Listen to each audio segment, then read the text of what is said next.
Të nderuar televizionistë, përshëndetje, unë jam Flutur Akasa dhe do të jemi bashkë në këtë edicion informativ këtu në Drita Televizion. Ju njohim me zhvillimet e ditës. Prokuroria e posaçme ka dërguar në Kuvend kërkesën për heqjen e imunitetit të zëvendës kryeministres Belinda Balluku. Ajo është në hetim për shkelje të barazisë në tendera për tunelin e Llogaras dhe lotin 4 të Unazës së Madhe në Tiranë. Hetimet përfshin gjithashtu edhe 7 procedura të tjera të prokurimit publik që lidhen me të njëjtin projekt.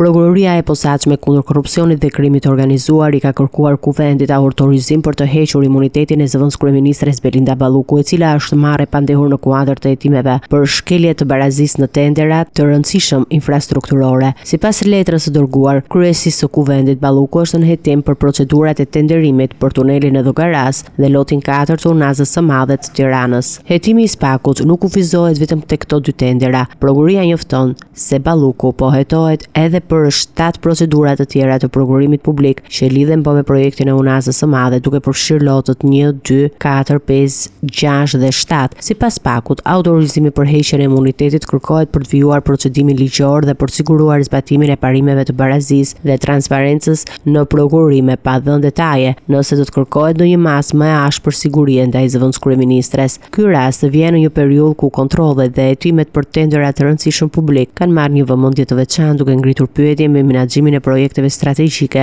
dhe rolin e zyrtarëve të lartë në proceset e prokurimit. Autoritetet ligjzbatuese theksojnë rëndësinë e vijimit të procedurave sipas ligjit për të garantuar barazinë mes kompanive pjesëmarrëse dhe për të parandaluar çdo favorizim të mundshëm.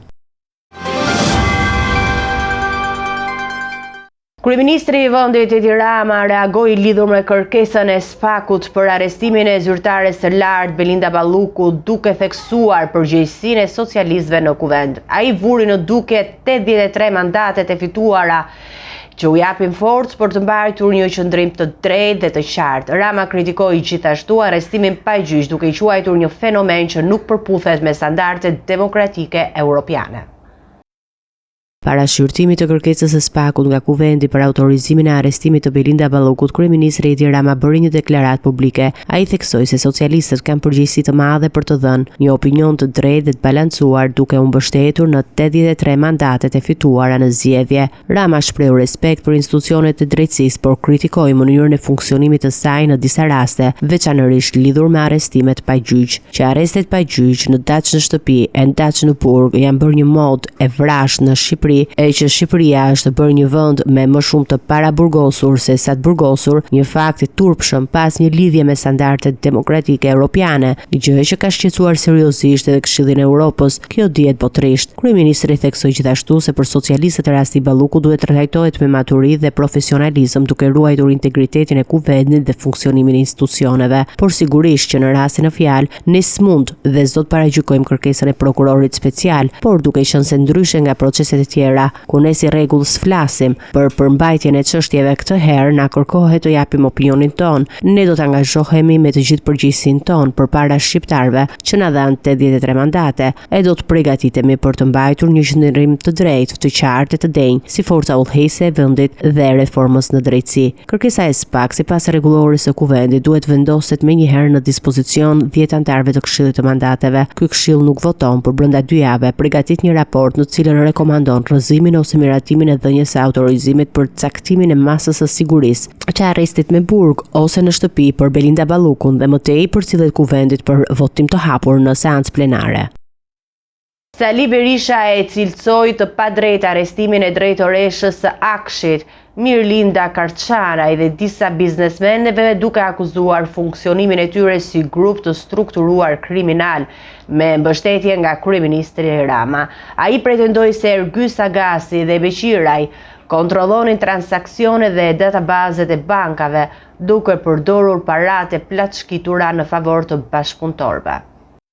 Sali Berisha gjatë një konferencë përshtyp u shpreh se urdhër arrestet ndaj drejtoreshës së Akshit, Mirlinda Karçanaj dhe disa biznesmenëve janë të padrejta. Ai akuzoi zyrtarët e Akshit për funksionim si grup i strukturuar kriminal me bekimin e kryeministrit Edi Rama. Sepse Ergys Agasi ka 3 javë që ka ikë nga Shqipëria i njoftuar, ose nga Vlora Hyseni, ose nga Edi Rama, ose nga Altin Dumani. Një nga këta 3, nuk e di cili, nuk mund të dorën në zjarr se cili është. Po këta kanë qenë njerëzit me konfident të tij. Ergys Agasi, që koordinonte të gjithë bashkëpunimin e Suel Çels, Elvis Doçin, Xhevdet Troplinit dhe bandave tjera, por historinë e shtetit shqiptar nuk ka patur një njeri si kjo që shifni, që të zhvilloj 250 tendra sekrete për familje, për vetëm që të fitoj familja kryeministrit. Berisha pretendon se Ergys Agashi dhe Beqiraj kontrollonin transaksione dhe databazet e bankave duke përdorur paratë platëshkitura në funksion të bashkëpunëtorëve të tyre. Ai përmendi dhe rastin e rrëmbimit të ish-drejtorit të Akshit Daniel Shima, duke akuzuar për fshirjen e drejtuesve të lartë të policisë së shtetit.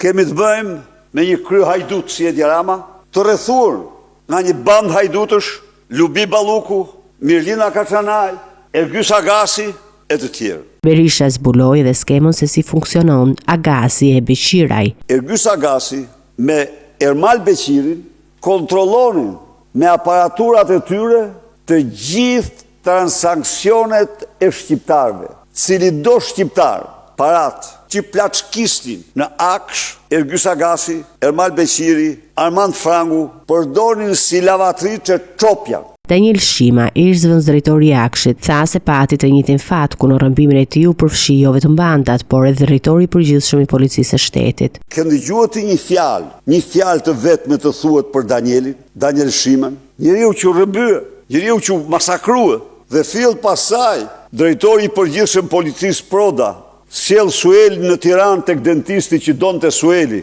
Sueli që i kishte thyer kockat Danielit. Sipas kryedemokratit, të 8 masat e sigurisë të dhëna për biznesmenët dhe zyrtarët e Akshit janë vetëm një pjesë e skemës së gjerë që sipas tij përfshin funksionimin e tenderave sekret dhe manipulimin e parave publike. Agjendët e Byros Kombëtare të Hetimit zbatuan masat e sigurisë për 8 persona në hetim nga SPAK për shkeljen e ligjit të procedurave të prokurimit publik. Drejtoresha e Akshit Mirlinda Karçanaj dhe zëvendësdrejtoresha Hava Delibashi u vunën arrest shtëpie, ndërsa zëvendësdrejtori i policisë së Tiranës Erion Ismaili u pezullua nga detyra dhe i ndalohet dalja jashtë vendit. Mëngjesin e kësaj të martë, agjentët e Byros Kombëtare të Hetimit dolën në terren për të ekzekutuar masat e sigurisë të vendosura nga gjykata e posaçme për 8 persona në hetim për disa vepra të rënda penale. Hetimi lidhet me dyshimet për konkurrencë paligjshme nëpërmjet dhunës, heqje e paligjshme e lirisë, shkelje të barazisë së pjesëmarrësve në tendera apo ankande publike, të kryera në formën e veçantë të bashkëpunimit, atë të grupit të strukturuar kriminal, si dhe për veprën penale të pastrimit të produkteve të veprës penale. Në kuadër të këtij hetimi, gjykata e posaçme ka caktuar masat e sigurisë arrest në shtëpi për drejtoreshën e Agjencisë Kombëtare të Shoqërisë Informacionit, Mirlinda Karçanaj, e dyshuar për veprën penale të shkeljes së barazisë së pjesëmarrësve në tendera apo ankande publike. Në të njëjtën masë siguri është vendosur dhe zëvendësdrejtoresha e Akshit, Hava Delibashi, e dyshuar për të njëjtën vepër penale. Po ashtu, masa sigurimi janë kërkuar edhe për 2 biznesmen si dhe për administrator të disa kompanive private, të cilët dyshohet se kanë marrë pjesë formalisht në procedurat tenderimi. Sipas hetimeve, këta subjekte kanë lëshuar faturat hetimore fiktive dhe kanë kryer transaksione financiare në favor të kompanive që nuk kanë qenë pjesë drejt për drejt e proceseve të tenderimit, duke ndikuar në mënyrë të paligjshme në rezultatet e tyre.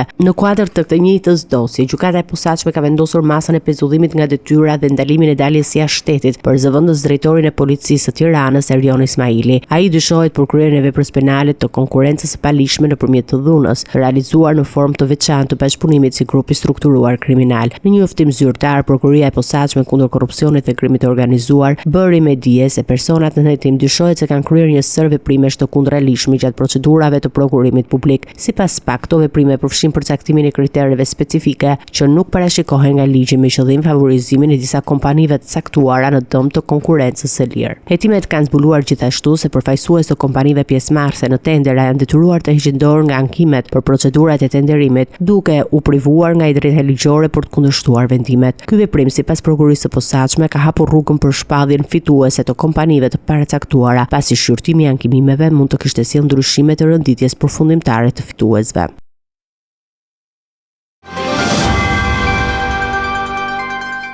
Në një tryezë të përbashkët me autoritetet publike, partnerët evropian, shoqërinë civile dhe organizatat e medias, kryeministri Edi Rama vuri në dukje përparimin e Shqipërisë në fushën e drejtës për informim, duke pranuar njëkohësisht se mbeten ende probleme serioze në zbatimin e ligjit nga institucionet publike. E drejta për informim dhe transparencë institucionale ishte në qendër të diskutimeve në tryezën e përbashkët mes autoriteteve shtetërore, partnerëve europian, shoqërisë civile dhe organizatave të medias. Kryeministri Edi Rama theksoi se Shqipëria ka bërë hapa përpara në raport me publikun, por zbatimi i ligjit ende has pengesa në praktik. Një nga problematikat kryesore të ngritura gjatë diskutimit ishte mosdhënia e informacionit brenda fateve ligjore nga institucionet publike, sipas kryeministrit Rama, me përpjekjet për të fshehur informacion por me funksionimin e dobët të administratës.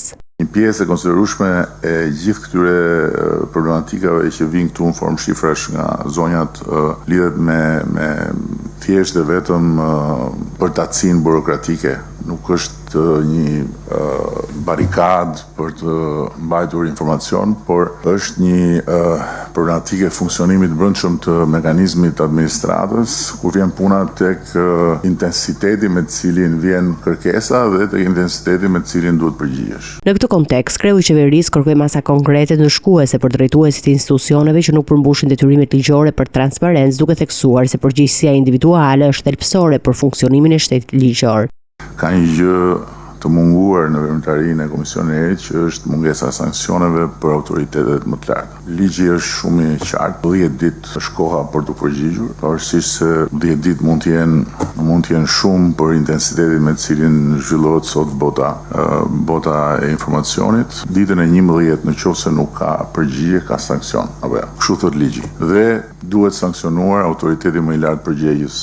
Ne i kemi kërkuar të gjithë ministrave të bëjnë delegimin e kësaj përgjegjësie tek sekretarët e përgjithshëm. Një pjesë e kanë bërë, një pjesë nuk e kanë bërë akoma. Duhet sanksionohen ministrat, duhet sanksionohen sekretarët e përgjithshëm në ditën e 11. Gjatë fjalës së tij, kryeministri bëri me dije edhe një tjetër nismë që lidhet me median, duke deklaruar se qeveria synon të përjashtoj gazetarët nga ligji për shpifjen në funksion të garantimit të lirisë së shprehjes dhe informimit publik. Ne kemi marrë dhe një angazhim tjetër që tregon të kundërtën e asaj që thuhet nga gota gjysmëbosh, që ta dekriminalizojmë shpifjen për gazetarët. Në përfundim të konferencës u prezantua dhe platforma e re Transparent Albania, një faqe që synon të rrisë aksesin e publikut në informacion jo vetëm mbi interesat buxhetore, por edhe përmes një porte unike që do të përfshijë të gjitha programet e transparencës së institucioneve publike. Platforma synon të lehtësojë aksesin e qytetarëve dhe medias së informacionit zyrtar, duke e bërë transparencën më të strukturuar dhe më të matshme në nivel kombëtar. Ministria e Jashtme Elisa Spiropali zhvilloi vizitën e saj në Athinë me synim zgjidhjen e çështjeve të mbetura historike me forcimin e partneritetit Shqipëri-Greqi. Në deklaratën e përbashkët, Spiropali theksoi angazhimin për çështjen e kufirit, hapësirave detare, ligjit të luftës, pensioneve dhe pronave të qytetarëve shqiptarë në Greqi. Homologu grek nënvizoi rëndësinë e minoritetit grek dhe kontributin e emigrantëve shqiptar në integrimin e shoqërisë helene.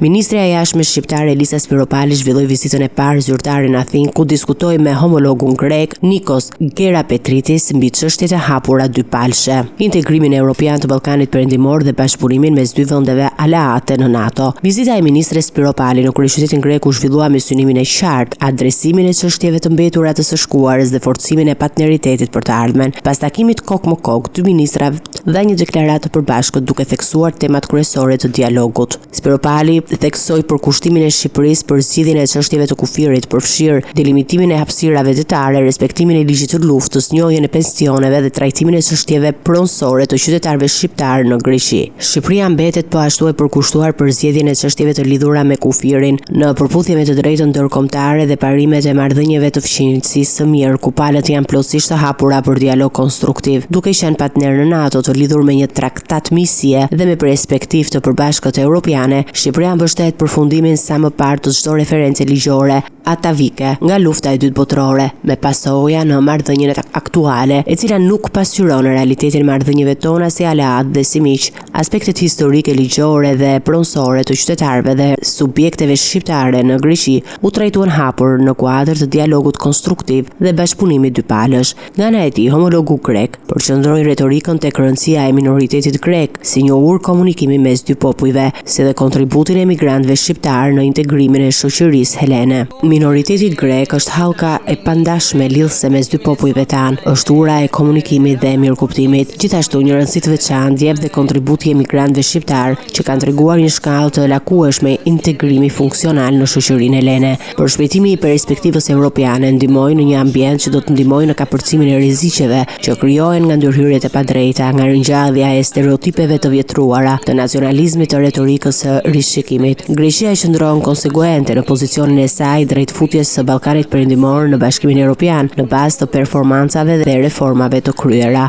Teksa Athina pritet të marrë presidencën e Këshillit të Evropës në gjysmën e dytë të vitit 2027, Gera Petritis garantoi se Greqia ka një qasje konstruktive në procesin e integrimit.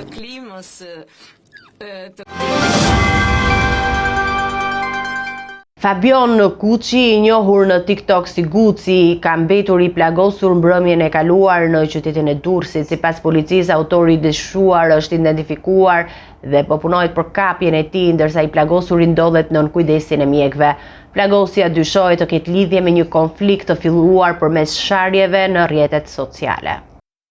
Mbrëmjen e kaluar, Fabion Kuçi, i njohur me emrin Guci në rrjetet sociale TikTok, mbeti i plagosur në Durrës. Autoritetet policore kanë identifikuar personin e dyshuar për plagosjen dhe po vijon punën për kapjen e tij. Sipas informacionit të dhënë nga i plagosuri, konflikti ka nisur pas një përplasje verbale në rrjetet sociale me autorin e ngjarjes. Fabion Kuçi ka precedent penal jashtë Shqipërisë. Ai ka vuajtur dënim me burg në Angli dhe është rrëmbyer në vendin tonë disa muaj më parë. Pas kthimit, ai është bërë aktiv në platformën TikTok, ku shpesh është përfshirë në debate dhe plasje virtuale me figura të tjera të njohura, përfshirë Kozak Braçi dhe Xhemal Ujka, të njohur si Fire. Kuçi është pjesë e ish grupit të njohur Hellbaniaz, i cili fillimisht u bë i njohur për aktivitete muzikore, por mediat britanike kanë raportuar për përfshirje të tij dhe bashkëpunëtor në grabitje, shpërndarje droge dhe përdorim armësh. Në vitin 2018, ai dhe dy bashkëpunëtor u arrestuan nga autoritetet britanike për organizimin e një vjedhje. Pas gjykimit, Kuçi u dënua me rreth 6.4 vite burg, duke përfshirë edhe periudhën e paraburgimit. Gjatë vuajtjes së dënimit, ai dhe bashkëpunëtorët shpesh postonin pamje nga qelia në rrjetet sociale, duke tërhequr vëmendjen e mediave britanike dhe publikut shqiptar. Policia e Durrësit po vijon hetimet për ngjarjen dhe apelon për çdo informacion që mund të ndihmojë në kapjen e autorit të plagosjes. Policia greke ka sekuestruar 215 kg marijuanë në zonën e Janinës pas një ndjekje të gjatë në akse kombëtare dhe rrugë dytësore. Në pranga ka rënë 3 shtetas shqiptar, mes tyre dhe një grua, në automjetin e së cilës ndodhej një fëmijë 2 vjeç e gjys.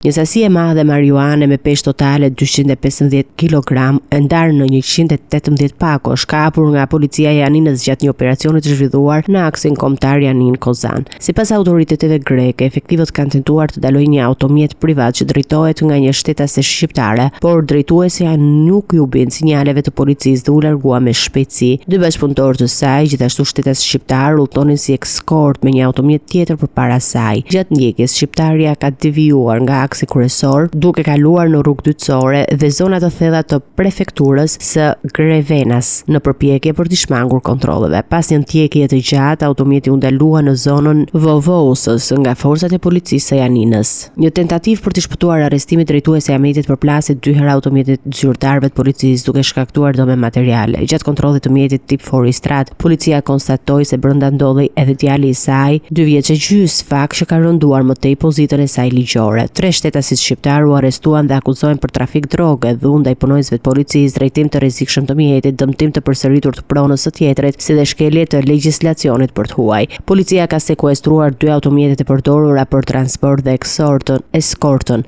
sasinë e marijuanës, 2 tarka greke të gjetura në automjetin e drejtuar nga shqiptarja, si dhe 3 telefona celular. Sipas të dhënave zyrtare që prej muajit shtator, policia greke ka sekuestruar rreth 700 kg marijuanë, për cilët dyshohet se kanë ardhur nga Shqipëria. Rastet janë evidentuar kryesisht në zonën e Igumenicës, si dhe rrugë toksore ashtu dhe detare, si dhe në Janin, Selanik dhe Kostur.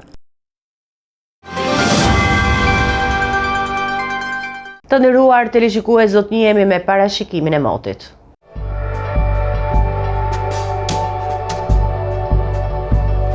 Territori shqiptar për datën 17 dhjetor 2025 do të jetë në ndikimin e masave ajrore relativisht të qëndrueshme, duke sjellë mot kryesisht të vrenjtur në të gjithë vendin. Paraditja do të jetë me vranësira të dendura në shumicën e territorit, ndërsa pasditja nuk pritet të sjellë ndryshime të dukshme të kushteve atmosferike.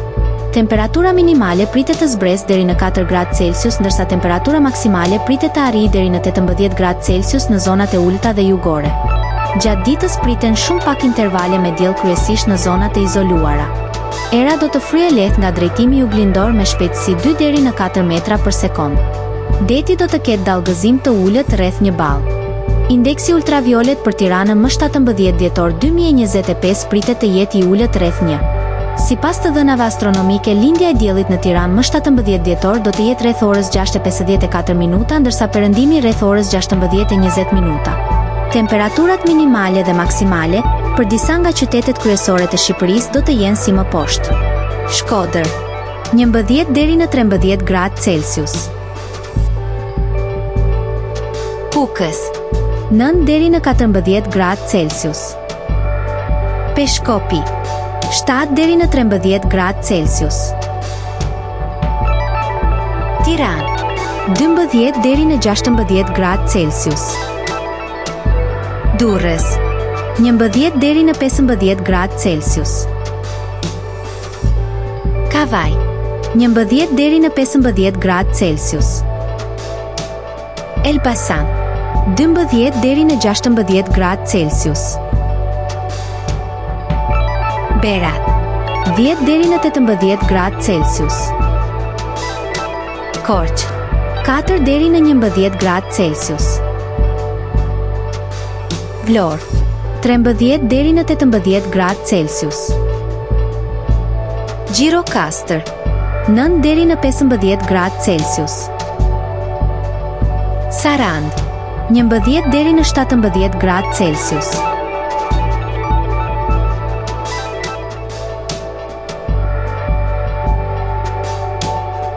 Territori I Kosovës për datën 17 dhjetor 2025 do të jetë në ndikimin e kushteve më të qëndrueshme atmosferike, me mot pjesërisht të kthjellët në disa zona.